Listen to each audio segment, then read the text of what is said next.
Quality और consistent performance के लिए सिर्फ सिल्वर पंप्स एंड मोटर्स, नाम याद रखना। અમદાવાદમાં બાબા સાહેબ આંબેડકરની પ્રતિમા ખંડિત કરાઈ છે। ખોખરા સર્કલ નજીક બાબા સાહેબની પ્રતિમા ખંડિત કરાઈ છે। બાબા સાહેબની પ્રતિમા ખંડિત કરાતા સ્થાનિકોમાં ભારે રોષ છે।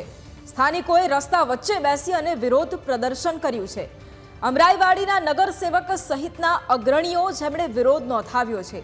प्रतिमाने नुकसान पहोंचाडनार असामाजिक तत्वोने झड़पी पाडवा माटे मांग कराई छे। उच्च पोलीस अधिकारीओ पण घटना स्थळे पहोंच्या छे अने खोखरा पोलीसनो काफलो पण अत्यारे बंदोबस्तमां छे।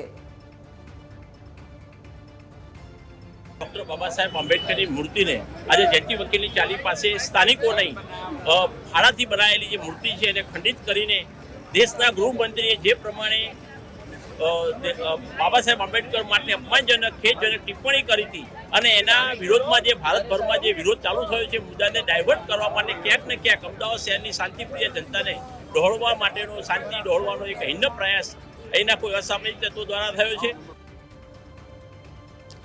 संवाददाता मीर सोलंकी फोन लाइन पर छे। मिहिर, अमदावादमां बाबा साहेब आंबेडकरनी जे प्रतिमा छे तेने खंडित करवामां आवी छे। असामाजिक तत्वो आनी पाछळ होय तेवो आक्षेप पण स्थानिको द्वारा करवामां आवी रह्यो छे। शुं वधु माहिती? ચોક્કસથી વૈભવી, જે પ્રમાણે સવારથી બાબત છે સામે આવી છે કે ખોખરામાં આવેલ જે બાબા સાહેબની મૂર્તિ છે તે ખંડિત થઈ ચૂકી છે અને ત્યારબાદ સવારથી જ જે આગેવાનો છે, જે વાત કરીએ ભીમસેનાના જે લોકો છે તે અહીંયા આવી પહોંચ્યા છે અને તેમના દ્વારા અત્યારે હાલમાં રસ્તો છે તે બંધ કરવામાં આવ્યો છે અને બાબા સાહેબની જે મૂર્તિ છે તે મૂર્તિની આગળની બાજુ બધા જ લોકો અત્યારે એક આંદોલન કરતા હોય તેવી રીતે બધા જ હાલમાં અહીંયા જમા થયા છે। અને વાત કરવામાં આવે મહત્વનું અત્યારે તે પણ છે કે તેમના દ્વારા પોલીસને અત્યારે 24 કલાકનું અલ્ટિમેટમ પણ આપવામાં આવ્યું છે કે જો તેમના દ્વારા પોલીસ દ્વારા કોઈ પણ તપાસ નહીં કરવામાં આવે કે કોઈ પણ વસ્તુને જલ્દીથી જલ્દી જે આરોપી છે તેમને પકડવામાં નહીં આવે તો પછી તેમના દ્વારા રોડ રસ્તા છે અમદાવાદના તે બંધ કરવામાં આવશે।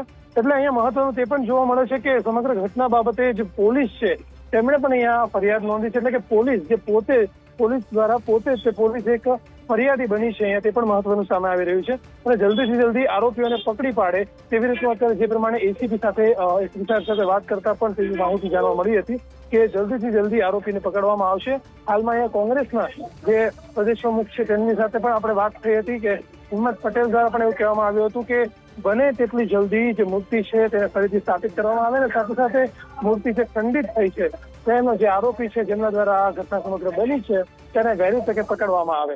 એટલે અહીંયા હાલમાં આરોપી કોણ છે તે કોઈ બાબત અહીંયા ખુલી નથી, પરંતુ ચોક્કસથી અત્યારે તપાસ થઈ રહી છે।